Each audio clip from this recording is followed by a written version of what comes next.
A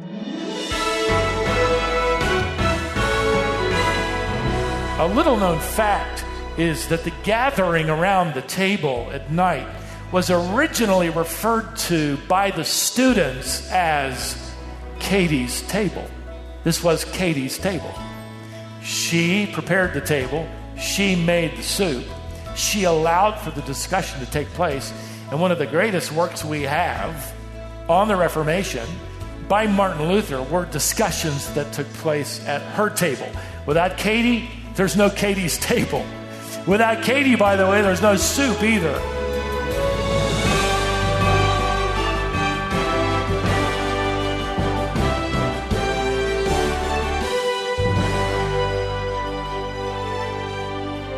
Katharina Luther, the wife of Martin Luther, had a profound impact on the Protestant Reformation.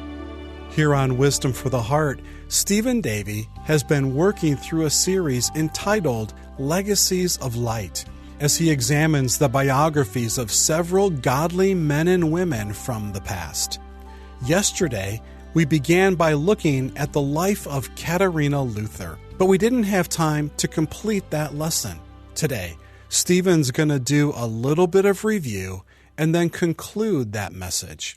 Katharina is an example of a godly wife and mother, as well as a profound theologian in her own right. Now, here's Stephen Davey with today's lesson. Here's a now 42-year-old leader of the Protestant Reformation challenged the structure and theology of the church. Now it's several years old. It's gaining incredible momentum. He's now written on God's clear design that church leaders should not be or don't have to be celibate. They can actually be married. In fact, the qualifications for the elder would be that fidelity in marriage would qualify those who were married by their observation before the congregation as being faithful to their wives. He's written about this. He's married off dozens of monks and priests and nuns. He's written widely on the blessing of children and the ideal of God's design through family life. He, by the way, has brazenly and openly ridiculed the church leaders, bishops and cardinals, along with a truckload of priests for having their own mistresses. He's exposing this. He's written extensively on the obvious created nature of God's delight for a man to find a woman and faithfully love her as his wife. But he's never conceived of the thought of marrying. It literally has not entered his mind. He's immersed in writing and preaching. His life has this growing risk and threat. He assumes as he writes to friends he's going to die a martyr. At any moment he's going to die, if not that way, through one of the illnesses that he had. And he had several. Now he's just been proposed to by a 26-year-old runaway nun. He's stunned. And everybody else is as well. And there's absolutely no way he's going to say yes. And then he does. He reminded me of old Boaz out there at the threshing floor. You remember? This old bachelor, and young Ruth comes along and essentially proposes to him. And, when he wakes up after fainting, he accepts. Well, that's Luther. He's shocked, and then he's smitten. Later, he'll write that he, tongue-in-cheek, he used to tease her and everybody else. But he said that he married Katharina to make his father happy, who wanted grandchildren. I think it's a perfectly good reason for young people to get married, by the way, to give us grandchildren. So I'm all for that. He also wrote that he got married to rile up the Pope, whom he hated.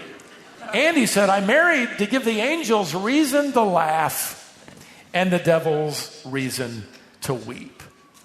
He would write as well that he wanted to practice what he'd been preaching and what he had been writing about marriage and the home so that he could become a living demonstration with his wife of the love of Christ for the church and the church for Christ. But I got to tell you, if you read the biographies of Martin or Katharina, and I've read several of them. This is a most unlikely marriage. This marriage has little reason to survive. What I want to do is kind of rehearse for you, and I've read much more than I could ever give you, but I've sort of boiled it down to 3 or 4 principles whereby we, as we are in this study, observing godly believers and finding in their lives things to imitate, as the apostles encourage us to do. And so as I kind of boil down 21 years of marriage, let me give you some principles that are worthy of modeling. And before I give you the first one, let me have you keep in mind, in the 16th century, nobody had a church leader who was married. They didn't have that. If you were a church leader, you were then unmarried. They didn't see an example of a couple. They didn't see this kind of pastor and wife. In fact, Philip Schaff, the historian, wrote that their marriage will become the standard for the Christian family for centuries to come. Nobody'd seen this before. Principle number 1. Let me give these to you fairly quickly. Number 1, marriage is not a matter of compatibility. It's a matter of commitment. The truth is they barely knew each other when they married. She'd been living with a believing family in town, had been courted for nearly a year by a guy that then ran off. They had had few conversations. In the meantime, Martin is living the life of a bachelor in the black cloister. He's immersed in his studies and in his writing. When they marry, he will love books and he will love writing, and she will love farming and organizing and cleaning. And let me emphasize cleaning. By this point in time, the monks had all left, being reformed. It was only Martin living in the black cloister, and it was falling into disrepair. An older monk was living in an attached shed out back, and that was pretty much it, and this house was filthy. In fact, one of the first things that she does is order 2 carts fulls of lime, and she will whitewash every wall in that monastery because it was so dirty. Now, let me tell you this. In a typical marriage of Luther's day, the bride brought her bed into her new home. It was usually handed down from mother to daughter. And along with her bed, she would bring feather quilts that she had made, along with embroidered linen and pillows. And you can see how life's just going to get better here by the presence of a bride. But she didn't own any of that. When he met her, she didn't own a pair of shoes. So she came with none of that. In fact, Luther later revealed that their wedding night was spent on his bed, and he had not changed the rancid straw for over a year. He just hadn't thought about it. There were a lot of things he evidently hadn't thought about. In fact, Luther would later write, there was a lot to get used to in the first year of marriage. I guess there was, like changing your bed sheets. That'd be like sleeping on sheets that had been changed for a year. Some of you guys out there are going, yeah, what's wrong with that? That works for me. He would write, when sitting alone at the table, a married man now thinks, well, before I was alone, now there are 2 of us. Or when he wakes up in bed, he sees a pair of pigtails on his pillow, and they weren't there before. Well, hello to married life and all the changes that would come. Luther would write, as an older man, marriage does not always run smoothly, but one must be committed. And they would demonstrate that in the most difficult of times, that marriage doesn't work because you're compatible or it's easy, but because you are committed. Number two, let me give you a second principle of marriage worthy of imitating. Marriage is not the pursuit of happiness, it's the pursuit of humility. Now, both Martin and Katharina, well, they loved each other. Love was part of it. But it wasn't the pursuit based on love of happiness, but humility. They were both strong-willed, opinionated, stubborn, and extremely verbal. They spoke their minds. Luther would later admit the revelation of his own selfishness after getting married. He would write, "Good Lord, what a lot of trouble there is in marriage. Adam has made a mess of our nature." And then he would write perceptively, "Marriage is the school for character development." See, up until that day, the church was teaching that it was the monastery that was the school for developing virtue. You sequester away. You want to get holy? Get away from everybody. Luther did it, and he found when he was alone that he was still living with himself, and he would spend 6 hours confessing his sin. But sequester yourself away, and you'll grow and develop in holiness. Luther will turn all of that now upside down and say, no. You want a training ground? You want an education in humility? Marriage and family. It's going to demand change and humility and partnership. In fact, one of the things that he wrote randomly, but it became such a telling distinction of his marriage and his commitment and hers and their humility. In this day, men did not get involved in domestic chores for the most part. Everything, including raising the children, was reserved for the women. But he wrote, interestingly, this. He said, "Men should not care if they are mocked for changing diapers or being seen publicly hanging them outdoors to dry after washing them." That was revolutionary. In fact, he wrote, "Even if a man is mocked as an effeminate fool for changing diapers, God with all his angels are smiling, not because that father is washing diapers, but because he is exercising his Christianity." This is why we look back now and we talk about the Reformation of the church, and we easily miss the fact this was the Reformation of the home and marriage and parenting. Luther would refer to it as the holy work of parenting. Keep in mind again, the Reformation is going to make every vocation a sacred calling. Because at that point in time, the sacred calling was being a church leader. Unfortunately, Protestants still don't get that right. The highest calling. There is no high calling of pastoring. It's a high calling and not the highest calling. Guess what a high calling is? Guess what a holy vocation is? Whatever you're doing. You mechanic, a lawyer, housewife, doctor, gardener. It's a holy calling. They arrested that word vocatio. We know it as vocation. It means sacred calling. And Luther would even write that a milkmaid is milking that cow with the hands of God. But this was revolutionary. And Katharina, of course, believed that even the mundane tasks were glorifying to God, and she dove in, as it were. In fact, her life never really slowed down. We know from her biographies that she maintained that regimen that she had spent so many years in, and rising early. In fact, she would rise typically around 4 a.m. Luther would sleep in, and he would nickname her tongue-in-cheek the Morning Star of Wittenberg.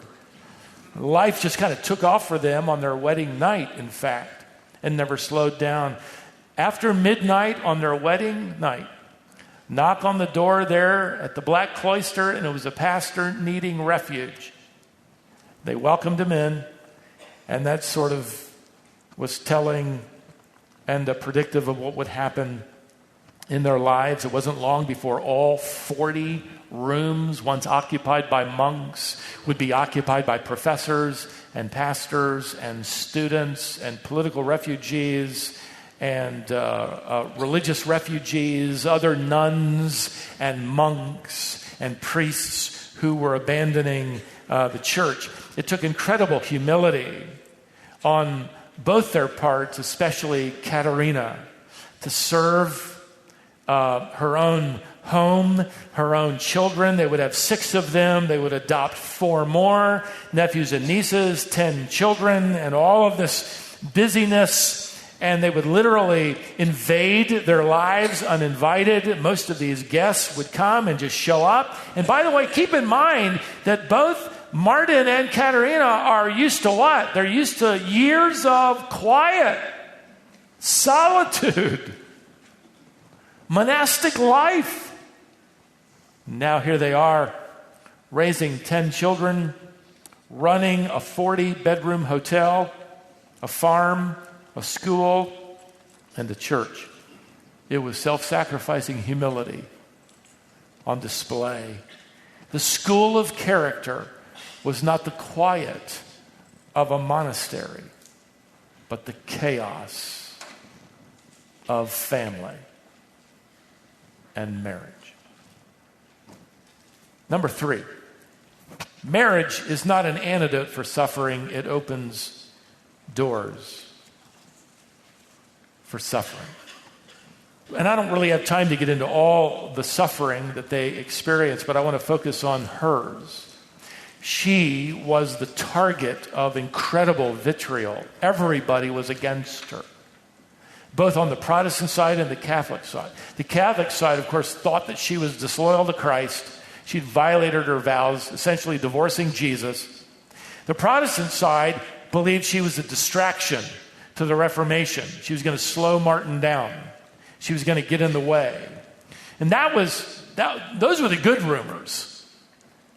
Immediately after marriage, pamphlets by the church circulated throughout Germany that she was a traitor to Christ. In one, she was accused of being, quote, a dancing girl who had seduced a monk in the marriage. You may know the name Erasmus. Catholic Church leader Erasmus accused her of being with child, forcing Martin to marry her, even though the rumor would be dispelled because they'd have a baby 12 months after their marriage, their first child.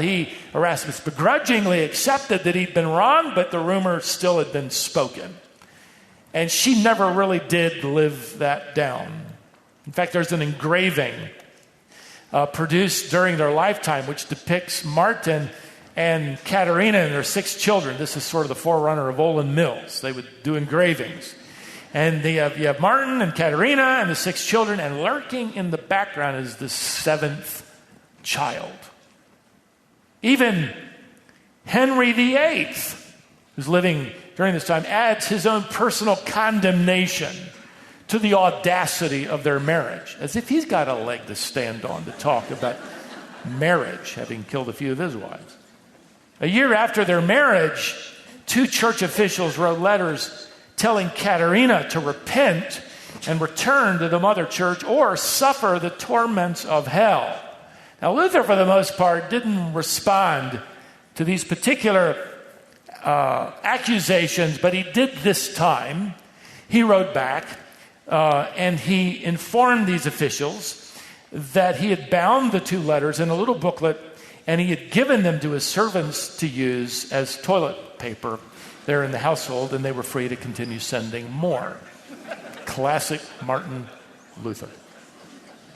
Even after Katharina's death, in fact, in an 800-page history of Martin Luther, published as late as 1904, continues to promote the rumor that the Reformation was actually started by Luther, who wanted to distract the world away from his fornication with Katharina.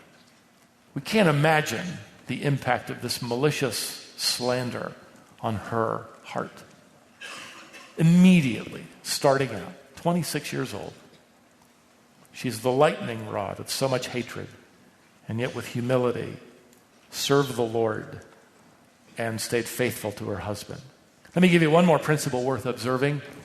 Number 4, marriage is not a distraction from ministry. It is an expansion of ministry. And I've said it before, but I'll say it again. Their marriage would become a partnership that especially in that world would be a unique and just as radical as the Reformation, which would expand the ministry potential. For instance, I'll give you a couple of quick illustrations. Martin could not organize anything. I don't know about you, but I take great comfort in that fact. And that was soon clear in their home. But what he did was really radical. He actually handed over the finances and the administration of their property, household purchases, and all of that to Katharina. And it wasn't long before she had the family on solid footing. But again, this would be unique in this generation. In fact, he went even further and gave her the legal right to purchase additional property, which she did, and then she purchased more cattle, and it isn't long before the household's actually making money, which they desperately needed. This was a revolutionary example to set.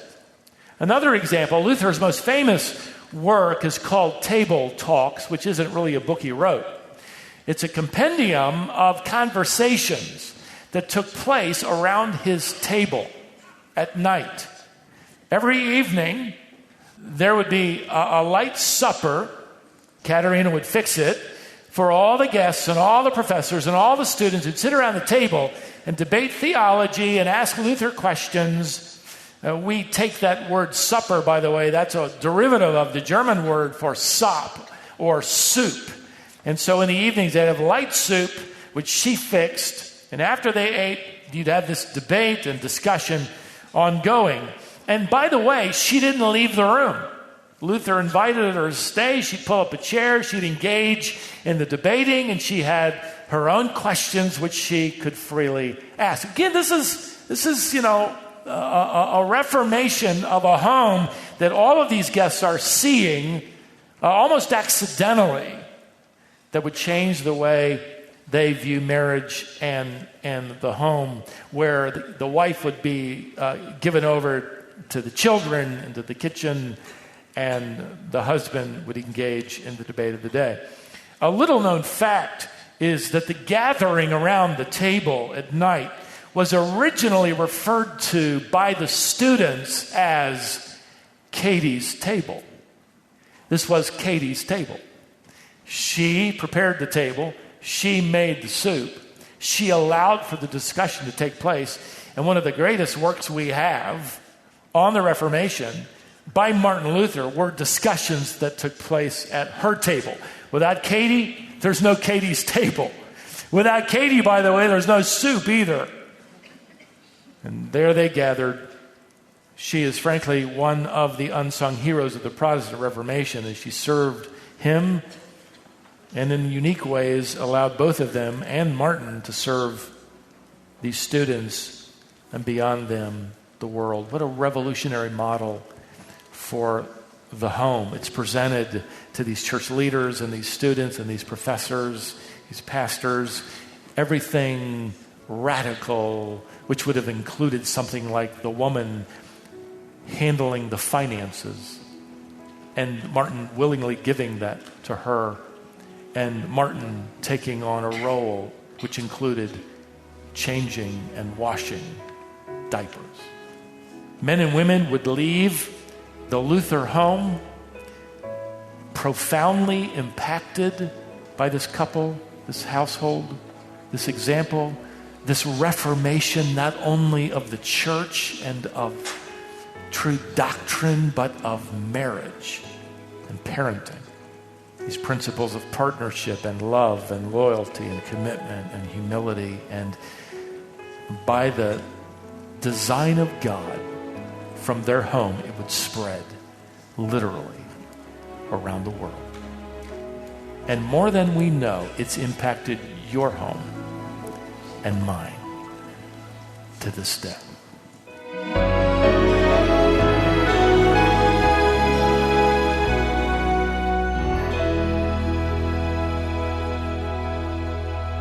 I hope you've been encouraged and challenged today by this look into the life of Katharina Luther. Katharina Luther is one of the 16 Christian heroes from the past that Stephen's been teaching about in this series called Legacies of Light. It's a series of Christian biographies looking at the lives and ministries of Christian heroes and martyrs from the past. We have 2 more lessons to go in this series, and we'll bring you those in the days ahead. You're listening to Wisdom for the Heart. This is the teaching ministry of Stephen Davey. Stephen is the pastor of the Shepherd's Church in Cary, North Carolina. You can learn more about Stephen and the ministry of Wisdom for the Heart if you visit our website, which is wisdomonline.org.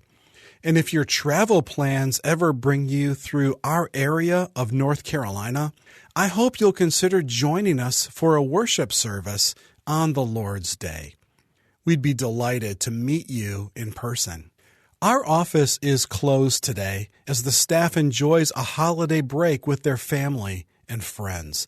But you can still interact with us if you visit our website, which is wisdomonline.org.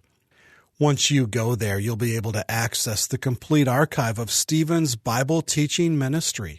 We also post each day's broadcast. So if you ever miss one of these lessons, you can go to our website and keep caught up with our daily Bible teaching ministry.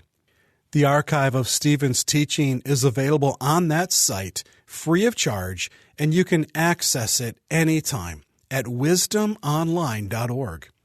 I encourage you to install our app to your phone so that you can quickly and easily access all of our Bible-based resources. That app contains the audio and the transcript of each of these daily Bible messages. We also make available the archive of Stephen's teaching ministry with the full-length sermons arranged by Book of the Bible. You can follow along in our daily Bible reading plan and more. The Wisdom International app will work with your smartphone, your tablet, or a smart TV. It's free to install and use and is a great companion for your personal Bible study.